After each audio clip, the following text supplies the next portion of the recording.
Chilombo ke France ki kokutana na Macron po bateka minéré mbongo peuple congolais eliama. Mais il faut comprendre ngo tango chez betam niveau international. Babengisi Macron alinga sala ko PRVC. Qu'est-ce qu'il a fait avec Martin Fayulu? Alors bino yaka comment awato solo là. Macron alobi na ye na lingito sangisa diplomatie congolaise na diplomatie à France. Ezala bomoko pona kolongola mboka na crise. Muzito alobi na ye to kolongola mboka na crise na gouvernement nini. Parce que le gouvernement est en place. Et ça, gouvernement au peuple a voté quitter. 3 ans, le peuple a bénéficié. Vous savez combien na banda Chilombo kota?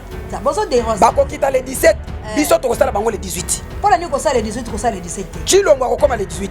Manifestation wana pe ko sama 2 fois. Et ko sama le 17 et ko sama le 18. Ko banda le 17. To ko banda le 17. Biso to ko banda ngo awa.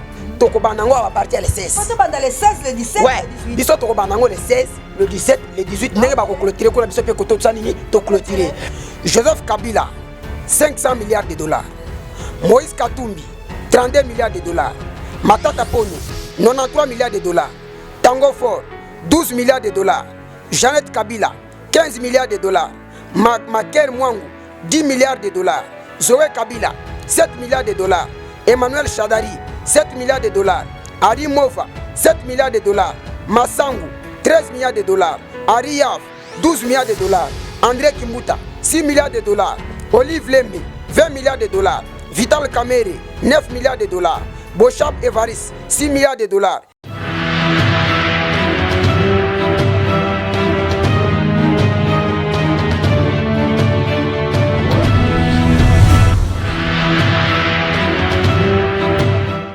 Zaline sengo ya koyeba ete bozali ebele liboso ya ba poste téléviseur na bino pona kolanda émission Tolobela Mboka Congo na yango bandiko balandi émission Tolobela Mboka Congo na pesi bino mbote esika nyonso ezwa bino petika ete kimia nzambe tata eingela o mabota mabino.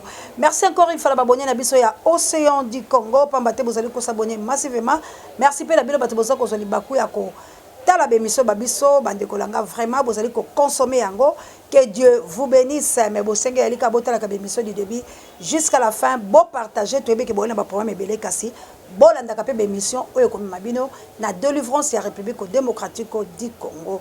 Bande ko balandi lelo penza tozali komo tombela la kabu ya l'homme puissant échange par l'équipe qui gagne. Joyeux anniversaire to conseil l'émission spéciale pambate. Ye penza mokolo na ye ambota mape azali bongo papa ya Océan du Congo. Ayebi yango ruta mbotama bande ko balandi ba oyo bolinga kabu ya l'homme puissant soki boko souhaiter ekozala pe malamu koleka mwa mbela mwa gâteau et ça la pe mwa kitoko pambate la bilili na yende boyebi Océan de la presse congolaise. Merci encore une fois nande kolongo benga kinga vraiment toza kosola toza pe lelo na Junior Mboma po ete tosola na ye makambo oyo malekaki kasi bande ko balandi yambo penza na présenter bino Junior Mboma oyo tokozane pe lelo na masolo tokosola bobo mesano na lingi penza na tombela bandeko na ngai encore une fois merci na mbela oyo to betaki na assistance na bino bipai biso oyo bobenga ki Junior oyo achaki mwa likota na ye oyo achaki mwa likota na ye na bandeko bolaka ki ye ekozala pe malamu kokokisa pamba te balobi la promesse est une dette mais maman Océan a tombé bino penza nzambe ya pambola bino nzambe azana na bino afungola ba posa ya mitema na bino akokisa bino na mabota pe ba problème o bozali nango nako kanisa kosunga na nzela lekake posa de la presse na lobby nzambe ya lola akanisa tout et chacun.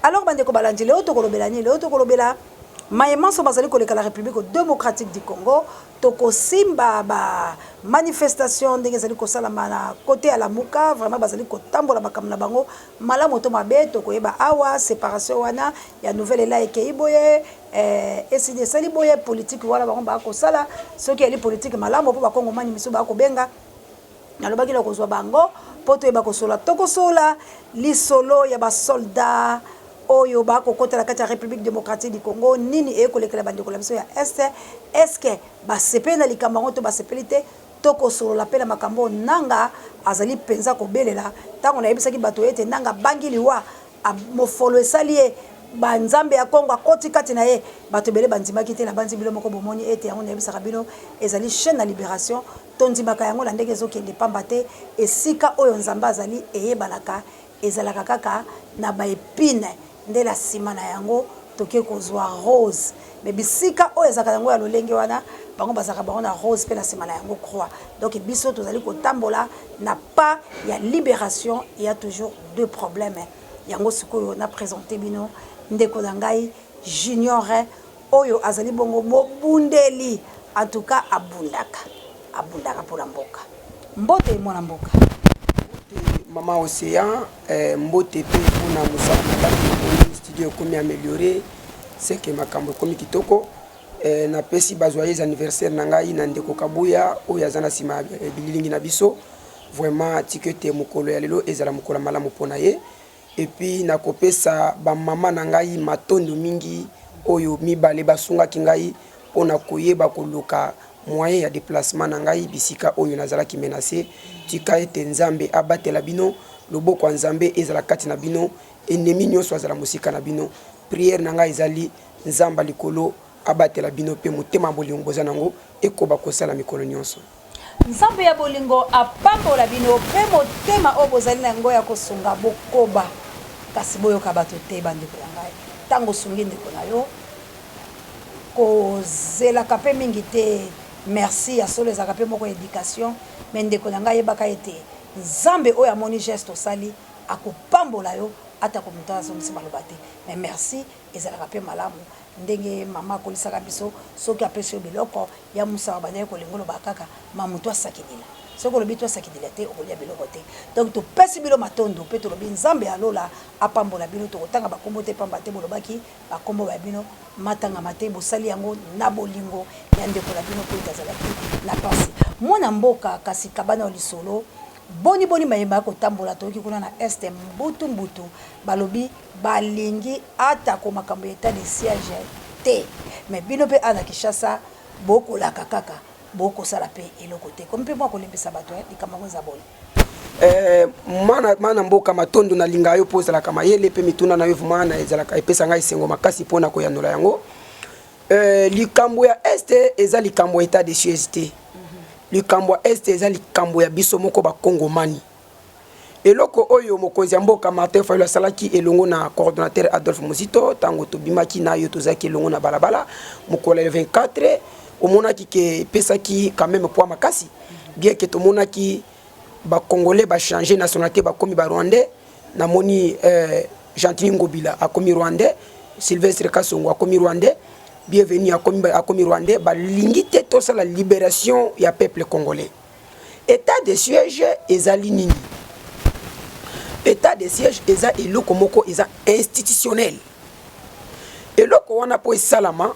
esengaka congrès tango toza kosenga congrès wana esimbami na na parlement kuna na parlement eza na deux chambres eza na chambre haute eza na chambre basse président tango asali ordonnance na ye akojeta yango na parlement kuna ba voter yango après comme applicable mais namoni kiliboma ya boye namoni donc soki na kobenga pe soki nini kiletré muto za kosala makambo ayebi te ke na mboko toza na mibeko oyo eza kotambusa biso malembe asali makambo na ndenge na ye a saboté parlement nani tous les deux chambres ya parlement chambre basse na chambre haute asali makambo na ndenge na ye wana déjà eza violation mais ndeko nanga Félix a violaka na ye parce que Félix alobaki a kosala makambo la ba wario bali ba fan ya Félix po ba wario azaka ba fan ya Fali Kabila azako sala pe kaka boyi Kabila azako sala boyi tango baye ko tangela ye ba plainte andimaka te est-ce bakangi ya Kabila soki bakangi c'est parce que soki bakangi te c'est parce que abala Félix na tango donc na moment na bango ya mulili ya butu Félix abongo na komi mwasi Kabila komi mobali yango moni ke non akokoka te kokangisa mobali na ye mais en réalité des choses Denise Nyake Makero soki Nyakerero azali mwasi oya moi je dis bien que azaka mwasi na ya butu Makerero soki Makerero azaka ne mwasi na ya moi alors lelo yo bake ko kamata ba rebelle oyo baboma batu oyo batuta batu na mabuka oyo bakata batu bakingo batindi bango na est kotinda batindi bango kuna na est na ye komona Zoé Kabila aye ko céder poste wana. Qu'est-ce signifie pour ça? Kolungwa ya Zoé Kabila na poste wana en tant que gouverneur, baza ko sala dédouanement na famille kabiliste. Parce que je te dis que état de chaise au batindi batukuna ezali libération ya mabele na biso po ikinangambu ya bapaya. Yango Kabila moni bongo abengi Zoé alobi céder place wana. Tango bazo libérer mabele wana biso to bimalokola innocent. Nous avons compris ça. Yango tolobi boye. Général wana batie kuna na kati ya Nord Kivu, c'est un ancien rebelle. Oya mibale batie na kati ya Beni, c'est un ancien rebelle. Batu oyo baza koboma batu kuna bayebani bango na bango. Tango zo kozwa ngai ndenge nazana yo na sulaka na yo na lala kepa na yo. Olobi nanga ke non, bozwa océan osala ye contre or na yebi mabe na yo na yebi malamu na yo to koma da baninga na kozana na makasi te ya kobimisa baninga no poto liaka no place moko. Et ça même chose na iloko basali na est. Martin Fayulu alobi na biso, si vous êtes réellement des Congolais, organisez-vous. Pona makambo etali est. Makambo etali est et ko changer na état de siège. Makambo etali est et ko changer na révolution populaire ya peuple congolais. Yango biso banso. Biso ba cadre ya lamuka to koti réunion ya munene pona koloba le 28 mai to kopesa susu lettre na Gentini Ngobila te to kopesa lettre na Kasongo te to kopesa lettre na Mutute tozo bima siko na balabala na ndenge sengeli wala mbalo to ko bima lokola bato awa siko tozo omoni na yebisa ki non tozo ki na bango malembe lokola to comprendre siko je na bango biso pe to changer yango na yebisi non ya mbala oyo to ko betela ngombela te mbela ezoleka na sukuliste okomona ka mbala moko pa to bimi bango baya to kutana biso na bango affrontement salama okomona nini ko salama à partir wana libération est kopesama mais ceux qui te lobi état de siège ateki mboka bande ko balandi e ko beta mana kuliste e ko beta mana pambate to lobaki ete mbala oyo to bima lokola mibali to bima lokola basi mibalo bakata mangenga pe baso ba bima kabakila pambate to silisa likambo yango po ba kokufa bali bakongo ba ndeko langai to moni projet ya 100 jours ya président Eli Martin Fayulu Madidi et ko défilé eza nini ko juste programme ya 100 jours ya président Eli Martin Fayulu et ko défilé c'est parce que makambo komi na suka yo que non lobi nazaki na ngambo bato IDPS tango na tindaki ba yelinga message moko ba lobi IDPS ba déclarer bango moko ba lobi non Félix Azongi c'est la Martin Fayulu pouvoir naïe. Minito yo IDPS à reconnaître que non, c'est Martin Fayulu qui était le président. Yango soki makambo ya président Eli ezako tambola, yeba bien que victoire est comme pemne. Na ibisaka mukolona que mama toko comme 2023 te pouvoir ekozonga. Bat muso baloba ka bozolo makambo 2023 na bi eza jeu politique. Biso to vandi na bango awa to yebi bango. Soki to tambo na bango na jeu stratégique te ekozala moi pas pour to convaincre bango.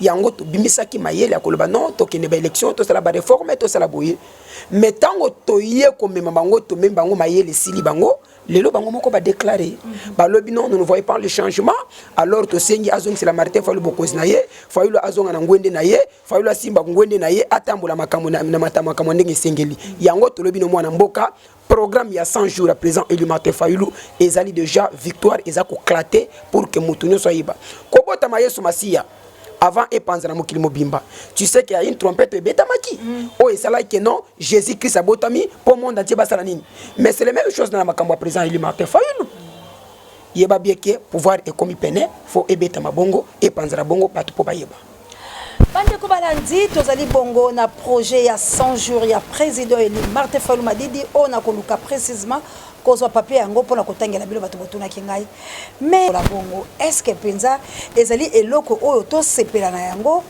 to peto bunda eko ma réalité parce que na moni le loto ko sepela nanga lobby projet à 100 jours ebimi est-ce que bako pratiquer yango na Congo nini ponde ko moko ebisenga biboza na Congo la bino ya illusion parce que Congo o eza ya fachi béton mwana mboka makambo nanga o ebimi lelo moto abanda kango ezaka président Eli Martin Fayulu tango nanga yibi mapona ya mokonzi ya mboka o topesa ki ngwende nanga abanga ki Kabila nanga banga ki minduki azwi bokonzi ya mokonzi ake kopesa na potiche ake kopesa na moto to bengi placebo oui c'est mais faire ça placé bon wana yidi yango ngamu na benga ite ba benga ye ake popé sango na placé placebo on croyait que c'était non naloba ke mutu eza image et mutu eza extérieur bango bakanisaki lokola vimba nzoto afimba bapake na biloko aza kolia na Belgique yenda kobongisa mboka baye kopesa bokonzi wana biloko alors tango makambo kwei président élu Martin Fayulu epesaki méchant to fundaki seni oyo esimamaki na maboko ya nanga bato ebele balobaki non ndenge nini ata afundi ata asali boye heureusement mpe nzambe asala makambo le même bato bakweyisa tribunal wana nzambe aboma bango bakota mabele deuxième lifeno bango eza kozela bango alors tango président afundi ye bango bavandelaka gouvernement na bango bakanzaki makambo kotikalaka boye lelo yo libanda baye kozwa dossier wana nanga dévoiler secret na biso ke ko dévoiler secret nanga wana yeba bien ke makambo na kati ezebili maka mutuno tuninga ke non est-ce que bakoloba kaka po eza gouvernement tout change avec le temps yeba bien ke makambo nyonso échange kana tanango ya la fin ya le commencement tolobi na yo boye ke non makambo wana ndenge bimi wana yeba bien ke ezoke liboso ekozonga simate Félix ondimi peza ke makambo ke liboso kozonga simate Félix akotika Kabila kotika Kagame kotika Macron akolekisa bino bongo b'Amérique bakolekisa bino bongo bolisi biso liboso soki toza kozwa moi échec c'est parce que parti politique na biso a décidé ezaki na nous reconnu na niveau international mais lelo yo parti na biso engagement pour la citoyenneté et le développement est comme reconnu na niveau international c'est que lelo na kati ya monde si on compte de la RDC ba ko mona parti cher à présent élu Martin Fayulu Otobengi décidé yango wana eza ko bundela mboka yango wana eza ko luka solution à peuple yango wana ya ko luka ko boma moto na ngambo ese yango wana ko telemela likambo balkanisation yango na lobi na mama yeba bien que likambo oyo eza suna c'était et comme na niveau international un nouvel élan pe ala lipongité bon likambo to kota yambo to kota wana nouvel élan yo lobi ete niveau international na lipongité mais ça ka bango de international na parce que ma biso na national est-ce que faut to croire kaka la bango que ba international boyo kabiso international bo c'est la tribunal biso moko no to ko kata likambo la biso te bongo bango ba na sima total sa bango biso to lingi to tambola boye au moins que sous forme ya colonisation o bango bazo coloniser biso ti lelo na 1998 ans to bomaka ba Rwanda to zwaka ordre international te c'est ça alors pourquoi to komi ko bela bango na lobi na yo boye biso to kenda kana ko loka raison parce que ceux qui to pesi ba yoki ba appliquer te to pesi ba yoki ba appliquer te biso to ko appliquer ata ba telemeli moyen ba bazwa biso raison ezati parce que nyonso wana ba ko luka nini nyonso wana awa na kati ya mboka ba ko luka eloko moko esala maboye ba bambela président Eli Ngambo po président Eli e causer ba problème pona ba candidature na ye a ko préparer to yebi nyonso wana yango moni tozo kotambola bango malembe avant to agir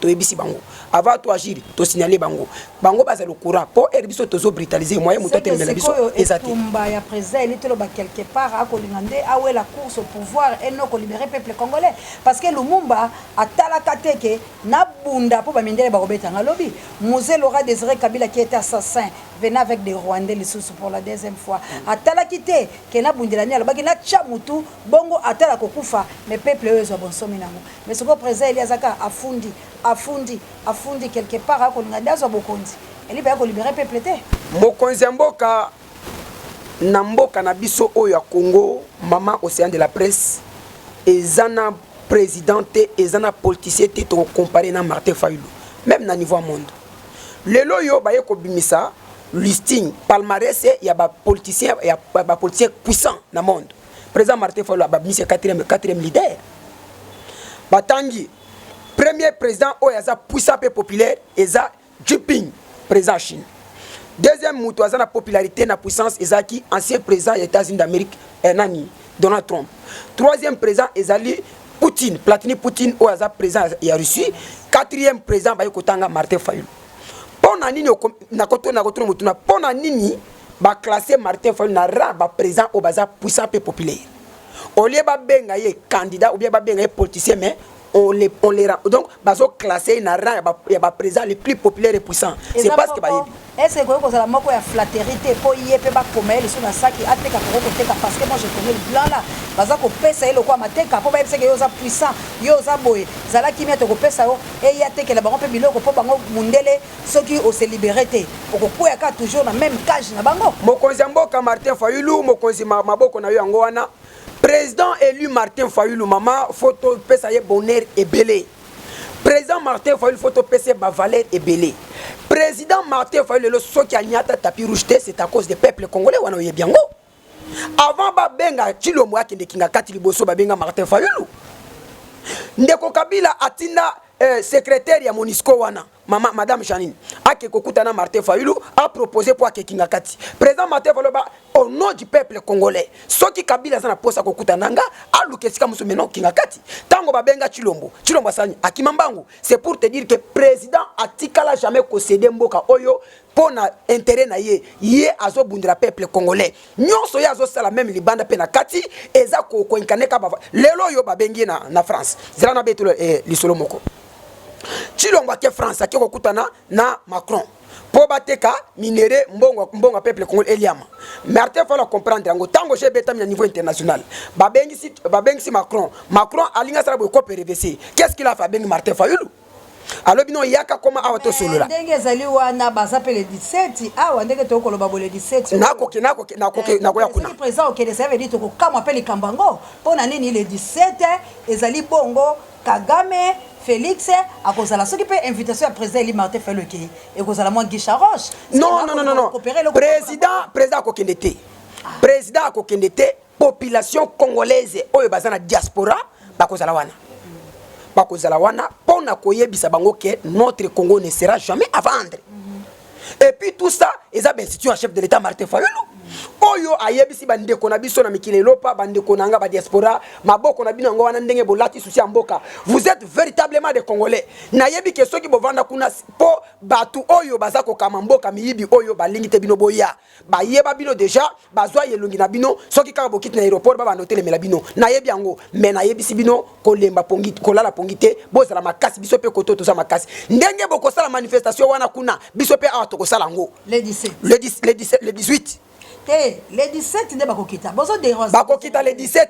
biso tokosala bango les 18 pour la nuit kosala les 18 kosala les 17 Chilombo akokoma les 18 manifestation wana pe kosama deux fois et kosama les 17 et kosama les 18 tokobanango les 17 biso tokobanango awa tokobanango awa partir les 16 foto banda les 16 les 17 les 18 biso tokobanango les 16 le 17 le 18 ndenge bako clôturer ko na biso pe koto tsanini to clôturer Martin faut le temps comprendre ko wana Macron abengiye fa ila boyina yi alobi ngana za charger na makambo ya peuple azu muzito atindie ke koyoka muto na lobini lelo muzito akei makambo mama eza pasi makambo Macron alobi soki na betelo mboka ko panzana te awezali océan du Congo chaîne de la libération ngaboko lazali océan de la presse congolaise et Balo et Boyambindo j'aime dire tout ce que les gens disent tout bas et je dénonce les insanités toza na droit toyoka parce que nalingaki na koma wana ke mwana mboka muzitu fumwa pa président yandika kaba ouvert autorité morale ya nouvel élan collaborateur privé ya président Eli Martin Fayulu Madidi bango de bakosa la fierté ya République démocratique du Congo azali bongo kuna na France abanda ko exercer premier ministre na ye damonye kozala président Eli premier ministre gouvernement et badi déjà comme il a kisake faut moi pas azaka la poste la premier ministre bon atinda mikuna lobana makambo Macron lobi na ye na lingi to sangisa diplomatie congolaise na diplomatie à France ezala bomoko pona kolongola mboka na crise muzito lobi na ye to kolongola mboka na crise na gouvernement nini OK parce que gouvernement est en place et ça gouvernement au peuple a voté quitter 3 ans ngoyo peuple a bénéficié nini vous savez mbongo bini combien na banda Chilombo kota Chilombo na Belgique mama na ngai soki na lobi awa ekomi mabe yende azaka na Belgique sa musani parce que soki awangani awa noko na yo bazako sane ko pazale tilelo noko ne bazako sane ko pazale tilelo kuna na chemo panzi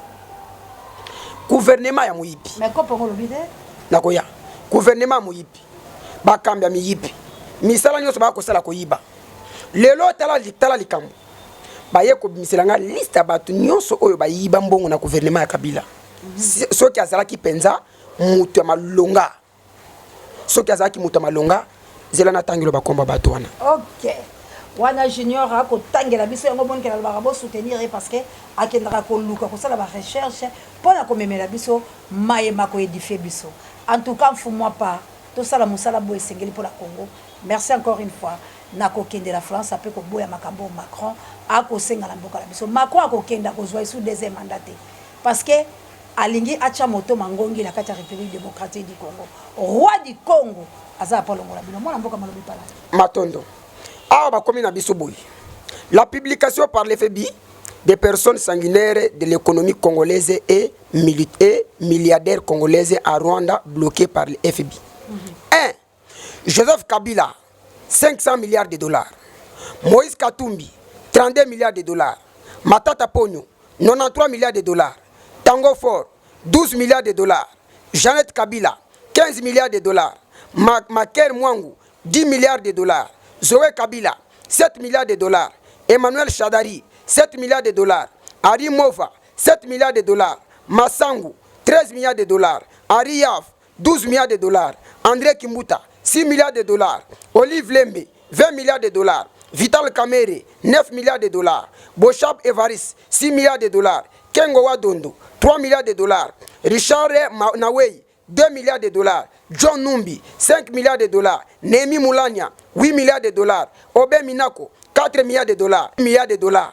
Sele Yalugule, 2 milliards de dollars. Rugwiza, 33 milliards de dollars. Ruberua, 25 milliards de dollars. Benoît Luamba, 5 milliards de dollars. Ntambwe Mwamba, 12 milliards de dollars. Bruno Chibala, 1 milliard de dollars. Patrice Kitebe, 7 milliards de dollars. Bahati Lukwebo, 5 milliards de dollars. Richard Ndambu, 2 milliards de dollars. José Makila, 3 milliards de dollars. Bilenge, 7 milliards de dollars. Alain Atundu, 10 milliards de dollars. Julien Palugu, 11 milliards de dollars. Marcelin Sichambo, 14 milliards de dollars. Ngoïka Sanzi, 11 milliards de dollars. Enfin, Deo Gracia, 13 milliards de dollars.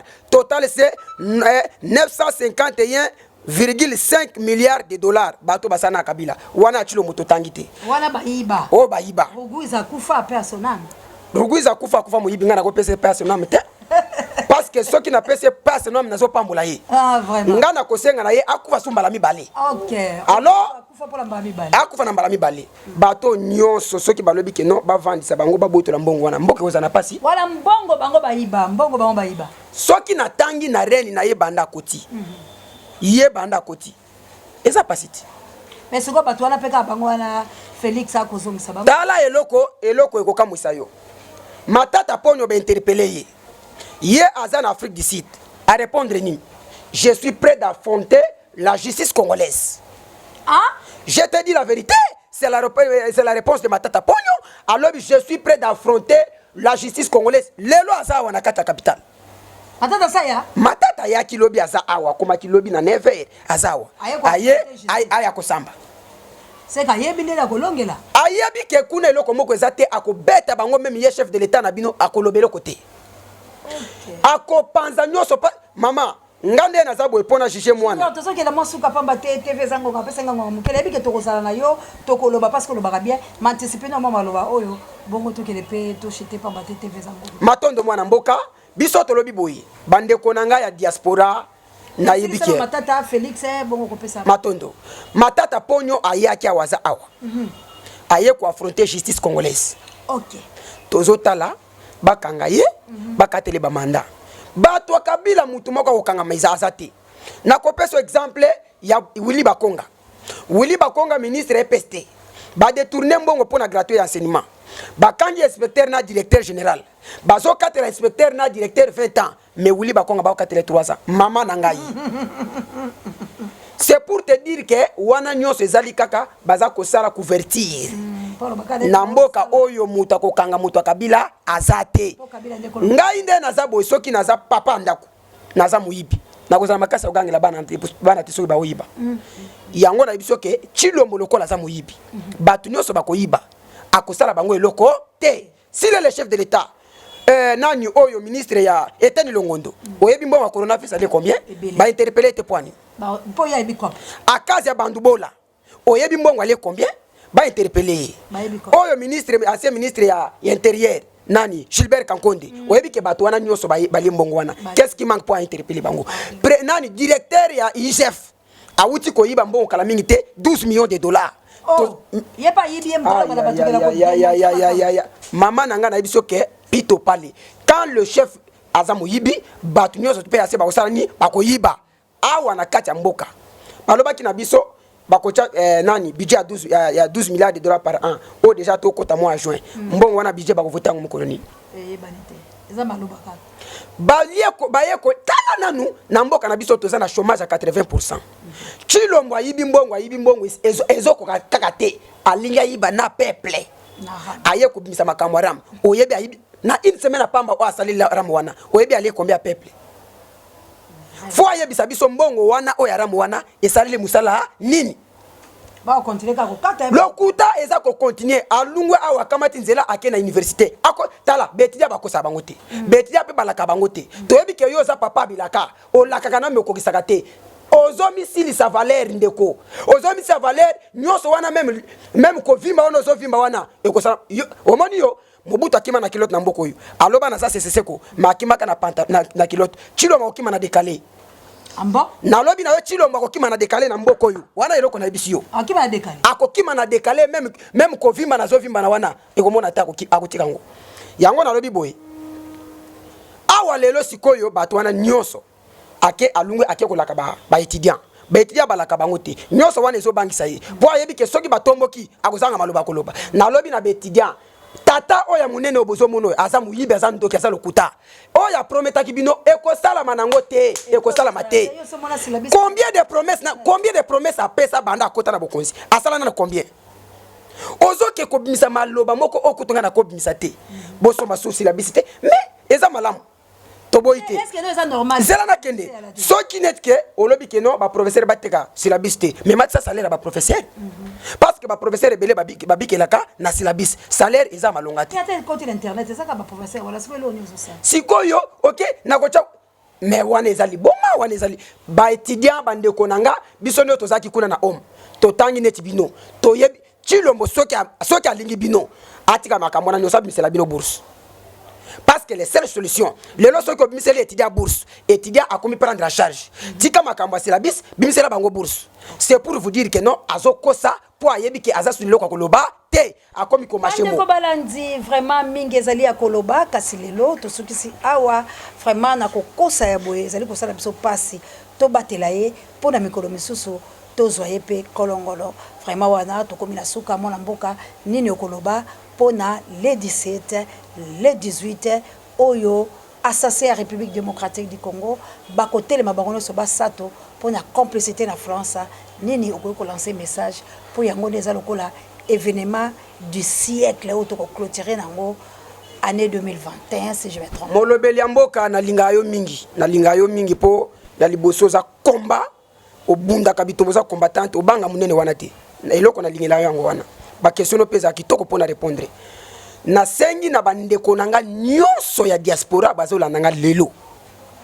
mukola le 18 et le 17 moto azanga te to lakisake toza ba congolais tozo bundela mboka soki bino kuna bundi eko pesa pe un plus eko porter un plus na combat biso pe tozo bundawa yango nga na lobby boyi na beti mbela na bandeko nanga nyonso ba congolais toza awa na kati ya Kinshasa pe ba obaza na kati ya ba province le 17 ndenge bana Paris bana Marseille bana Bruxelles bango nyonso bazo telema biso pe awa biso banso to telema tango bango kuna ba ko ningisa biso pe koto ko ningisa monde entier ba mona ke non peuple congolais aza déterminé yango na kosenga na bino ba oyo bolingaka kosunga oya bino ndeko Junior Mboma aza mobundela terrain na pesi bino matondo pour la dernière fois tikete nzamba lola akota ba problème na bino et puis na yebi ke loko moko mabe ko komela bino te pona si ça parce que ngongeza ko benga na biso numéro nanga yango wana ezali plus 243 82 95 76 227 plus 243 na chaka 8 na bakisi 2 na tue 9 na tue 5 na bakisi 7 na tue 6 na tue ba 2000 na suka nango na 6 na 7 wana ezali numéro ya mobundeli ya mboka na bino mwana mboka la porte-parole ya peuple congolais oyo tokoma déterminé pona kubundela mboka mama Oseya Mbote ebele na peso ba encouragement musala oyo ke liboso nzamba pambola yo nzamba bakisa yo parce que yo muto za kosala ke bato ba yeba makambo oyo za koleka na kati ya mboka na peso matondo mama na ngai matondo la yo pe na konziba penza ko pesa biso ba valeur pamba te tango ko ya okoloba ngana ko mona ete oko sepela pele tumboto oko bunda po ba misusu po ko benga o mona yete. En tout cas merci encore une fois nzamba alola abatela yo bande ko balandi wana tozaki bona junior mboma molobeli ya peuple congolais pe moto oyo a tia penza vina e enjeu alobi akozonga simate pona etumba ya Congo mwana mboka tango ko sungela mwa mai tango ko sunga e na mwa unité koyoka kayango motema pasite pamba to ko boka ngola mabele malamu tango Congo eko sikolama yo pe nzambe ako kanisela yo. Merci encore une fois bato oyo bayoka kimbela pe bakokisa ki to lingaki to pesa bilo matondo ya polele pambate biso to linga ko bomba likambo na sali bekate. Merci encore une fois la Kabouya l'homme puissant n'échange pas l'équipe qui gagne wana sima ya caméra. Merci na Dacosta Mondele elle campo Dieu ne m'a jamais notre coordonnateur. Merci na Pape Dieu directeur recherche paix stratégique et pourquoi pas Sango Mokonzi parabe miso babiso. Merci na Levier et Songo etena kankola bomeka yokolo fokuta ko kelambelongo. Merci na bakula kanyoso kila me plus 49 abokela lokondo et femme pekato. Merci na mon ami de tous les temps Dieu lo soit là où tu es que Dieu vous bénisse et tous les Congomani ingeta ingeta la Fuluzi partout où vous êtes luttons pour la République démocratique du Congo le 17 le 18 ça sera Sombele Soukabisanga Pambate Tobunda to la kisala bato ete soki Rwanda te ezalaka bongo França ezali mokolo to kotombola mangalala biso pe to koluka mokolo wala tango musuko siège lisusu na ambassade ya France pour la kotelisa bango ete balongwa na kati ya médiation na likambo o etali Congo la Rwanda bango bazala musika soki Macron a ko tembe ambassade ya France e kozalaka lisusu te la République démocratique du Congo alors biso le sotozala indivisible to boy ba débat inutile to lingite makambo oyo ezangi tina nyoso o to lobaki to moni ete epesi biso ata elo côté de part et d'autre alors to sengi la bino penza to zala un communauté congolaise pour la libération ya République démocratique du Congo. Mama Adja assalamu alaikum na ba musulman langa nyoso anita babe ifo ko yomoto pe bino no so bolinga kabiso ingete la bana mvuluzi oyanga na France nzambe apambola yo.